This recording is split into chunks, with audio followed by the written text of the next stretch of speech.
अगर ज़िंदगी ने आपके साथ बहुत कुछ गलत किया है तो अपने चेहरे पर एक हल्की सी मुस्कान लाइए और भगवान को थैंक यू कहिए। क्योंकि ये कहानी एक ऐसी लड़की की है जिसकी ज़िंदगी ने उसके साथ बस गलत ही नहीं किया है, बल्कि उसको एक ऐसी जर्नी पे ले जाती है जो इतिहास की आंखों में भी आंसू ले आए। तो बात है उस बड़े से शहर के एक छोटे से परिवार की, कहानी के उस पैट्रियार्कल सोसाइटी में बढ़ने वाली एक मासूम सी लड़की की, जिसको बचपन से कभी वो वाहवाही नहीं मिली जो उसके बड़े भाई को मिली थी। कभी कभी इन बारे में वो सोचती तो थी पर फिर छोड़ देती थी, क्योंकि बहुत ही कम उम्र में उसे इस बात का एहसास हो गया था कि फेमिनिज्म और औरत एक लक्ष्मी होती है, ये बस स्कूलों की किताबों में ही सीमित था। जहां उसके सारे दोस्तों को बेकार के डिमांड्स करते थे, वहां उसके मन में फैमिली का डर था। फैमिली से प्यार तो बहुत था, जैसे हम सबको होता है, पर कहीं ना कहीं मन में चाहत थी कि काश उसके पास भी कोई होता जिसके साथ बातें शेयर करके वो अपने लाइफ के वो खालीपन को दूर कर सके। पढ़ाई में काफी खूब थी वो। जहां उसका भाई कभी कभार डिस्टिंक्शन लाता, वहीं ये हमेशा से टॉपर रही है। पर जिस सोसाइटी में वो थी वहां इसकी कोई इम्पोर्टेंस ना थी, सिर्फ इसलिए क्योंकि वो एक लड़की थी, लड़का नहीं। और एक टाइम ऐसा आया जब उसके अच्छे मार्क्स की वजह से स्कॉलरशिप के तौर पर वो एक अच्छे कॉलेज में पढ़ने लगी। शायद उसके लिए अब वो वक्त आ रहा था जहां वो खुल के जी सकती थी। शायद एक ऐसा फेज आने वाला था जहां उसकी दुनिया सिर्फ किताबों तक सीमित नहीं रहने वाली थी।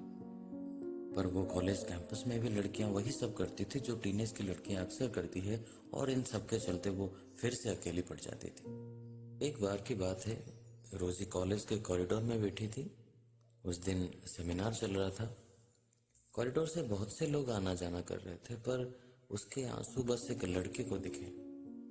रोजी ने जब सर ऊपर देखा तो एक लड़का उसे धूप से उसका सर बचाते हुए सामने खड़ा है और अपने हाथों से रोजी के सर को ढक रहा है। रोजी ने आंसू पोंछकर हल्की सी मुस्कान चेहरे पे लाकर कहा, थैंक्स। फिर वो लड़का सर हिलाकर वहां से चला गया, और वो लड़का था रेहान, जो उसी कॉलेज में पढ़ता था। अब रोजी को एक अजीब सी खुशी मिल रही थी, और इस खुशी की वजह ये नहीं थी कि वो लड़का देखने में ठीक ठाक था, बल्कि खुशी इस चीज से थी कि कोई एक है लड़का जो लड़कियों को इंसान समझता है, जरूरत नहीं। वो वक्त हवा के एक झोंके के जैसा था जो पत्तों को बिखर दे। उसके लिए ये हवा का झोंका प्यार था, मोहब्बत थी, या फिर जो भी था। पर उससे भी ऊपर एक इज्जत थी जो रोजी खोना नहीं चाहती थी। इसलिए वो हर दिन मिलने का बहाना ढूंढती रही।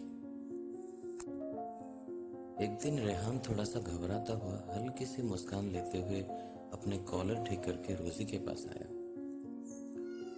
और इस घबराहट की वजह शायद रोजी को पता था। अब सिनारियो थोड़ा बदलने वाला था। इससे पहले कि रेहान आगे कुछ बोलता, रोजी ने ही हाँ कह दिया, और धीरे धीरे चीजें सही होने लगी और दोनों एक दूसरे को टाइम देने लगे। अभी भी शायद सोसाइटी में फेमिनिज्म दबी हुई थी, पर अब उस दुख से दूर जाने के लिए रोजी को एक वजह मिल चुकी थी। कॉलेज के पास एक जगह थी, शहर की भीड़ भाड़ से दूर, पहाड़ों के पास। अक्सर वो दोनों वहां मिलते और बातें करते। ऐसा नहीं कि उन दोनों को आइसक्रीम पार्लर पसंद नहीं था, पर वो पहाड़ और समाज दोनों से ऊपर उठना चाहते थे। रोजी लड़की तो वही थी, पर उसके पास वो शख्स था जिसको वो अपनी खुशी की वजह कह सके। रोजी के पास एक सफेद रंग का बैकपैक था। उसमें दोनों अपनी कलाकारी दिखाते और एक दूसरे का नाम लिखकर, एक दूसरे की आंखों में देखकर हर दूसरे पल कोई वादा करते। हर दिन हॉस्टल जाकर वो उन लेटर्स पे हाथ घुमाती और मन ही मन मुस्कुराती। पर शायद ये सब बदलने वाला था। उसकी मुस्कान शायद बहुत कम दिनों की मेहमान थी। और फिर एक दिन अचानक रोजी का फोन बजा। उसके पापा का था, जिन्होंने उसे बताया कि उसकी माँ सीढ़ियों से गिर गई और रोजी सब कुछ छोड़कर हॉस्पिटल पहुंची। वहां डॉक्टर ने कहा कि उसकी माँ को पैरानॉइड स्किज़ोफ्रेनिया है, एक बीमारी है जिसमें एक इंसान धीरे धीरे सब कुछ भूलने लगता है। यह सुनकर रोजी बिखर गई थी। वजह शायद ये थी कि अब सवाल खुशी या गम की नहीं थी, सवाल था उस इंसान का जिसमें उसकी पूरी दुनिया बसती थी। और हम सबके लिए भी उस इंसान की वैल्यू कोई कम नहीं है। अब वो ये सब नहीं सोच रही थी कि वो रेहान के साथ कितनी खुश थी, बल्कि अब वो उस जमीन को ढूंढ रही थी जो थोड़ी ही देर पहले उसके पैरों के नीचे से खिसक चुकी थी। रोजी को मालूम था कि उसकी फैमिली इलाज के लिए पैसों का इंतजाम नहीं कर सकती। इतने में डॉक्टर ने भी कहा कि इंडिया में इसका इलाज हो तो सकता है, पर कुछ हद तक। फिर इलाज के लिए फॉरेन जाना एक ऑप्शन नहीं, कंपल्सन बन जाएगा। इन सबके चलते रेहान रोजाना फोन करता, पर रोजी काट देती। रेहान का परिवार ज्यादा अमीर तो ना था, पर इतना कमा लेता था कि शहर में इज्जत बनी रहे। इन सब के चलते रेहान बहुत परेशान रहता था। उन पहाड़ों के बीच इस उम्मीद में बैठा रहता था कि शायद वो आ जाए। 3 दिन बाद रात के 2 बजे रेहान को रोजी का कॉल आया। स्क्रीन पे उसका नाम देखकर वो अपने आंसू नहीं संभाल पाया। उठकर उसने गुस्से में चिल्लाकर पूछा, क्या हो गया था तुम्हें? फोन क्यों नहीं उठा रही थी? तुम्हें पता है मैं कितना परेशान था। रेहान तो बोल रहा था, पर रोजी चुप थी। रेहान को उसकी चुप्पी से डर लगने लगा। उसने खुद को शांत करके धीमी सी आवाज में पूछा, रोजी सब ठीक तो है ना? रोजी जोर से रोने लगी और उसने सब कुछ बता दिया। शायद इसलिए बता पाई क्योंकि रेहान इकलौता इंसान था जिसे वो सब कुछ शेयर करती थी। ये सुनकर रेहान को बहुत बुरा लग रहा था और रोजी की मदद करने के लिए उसने घर पे झूठ बोलकर कुछ पैसों का इंतजाम किया। पर ये पैसे उतने ही थे कि जिसमें इलाज इंडिया के अंदर हो सके। रोजी ने पैसे घर पर दिए और कहा कि वो पार्ट टाइम जॉब कर रही है। फिर इलाज शुरू हो गया।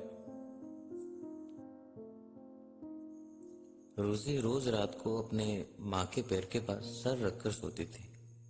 कभी कभी थोड़ी दुखी हो जाती थी क्योंकि माँ के इलाज के लिए रेहान से पैसे लेने पड़े, पर कहीं ना कहीं इस बात की तसल्ली थी कि उसने इंसान चुनने में कोई गलती नहीं की। और ये सोचकर कभी कभी वो मुस्कुरा भी देती थी। टाइम के साथ सब कुछ ठीक हो ही रहा था कि अचानक उसकी माँ की तबीयत और बिगड़ गई और डॉक्टर ने कहा अब फॉरेन में इलाज करने के अलावा कोई रास्ता नहीं है। और फिर से उसकी ख्याली इमारत टूट चुकी थी क्योंकि उसको इस बात का अंदाजा था कि उसका परिवार इतने पैसों का जुगाड़ नहीं कर सकता। रोजी इस बार रेहान से भी पैसा नहीं मांग सकती थी। हमेशा से रोजी एक ऐसी लड़की रही है जो किसी से कुछ मांगना तो दूर, किसी से खुलकर बात भी नहीं करती थी। यहाँ रेहान अपनी बहन के मेडिकल एंट्रेंस के लिए 1 वीक के लिए पुणे गया था, पर वो इस बात से अनजान था कि ये 1 वीक उसकी जिंदगी बदल देगा।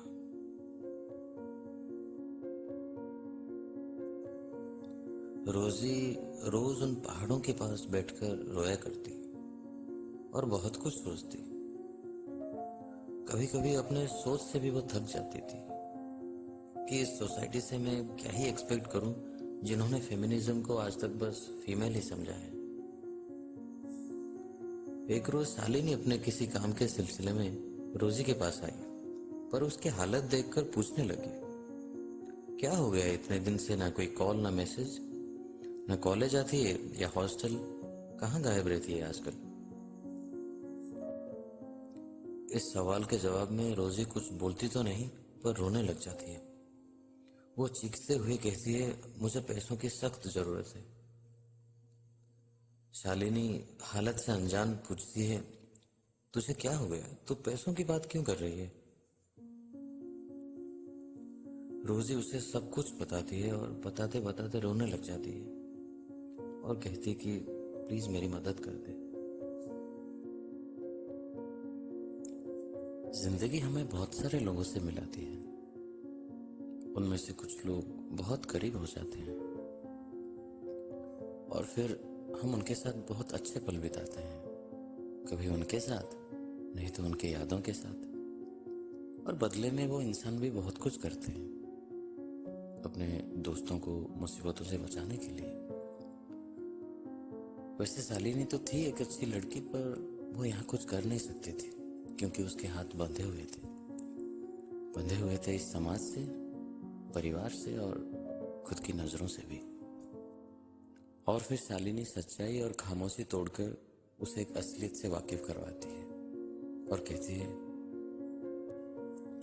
जब हम बेतुके खर्चे करते थे तब तुम पूछती थी ना, हम इतने पैसे कहाँ से लाते हैं।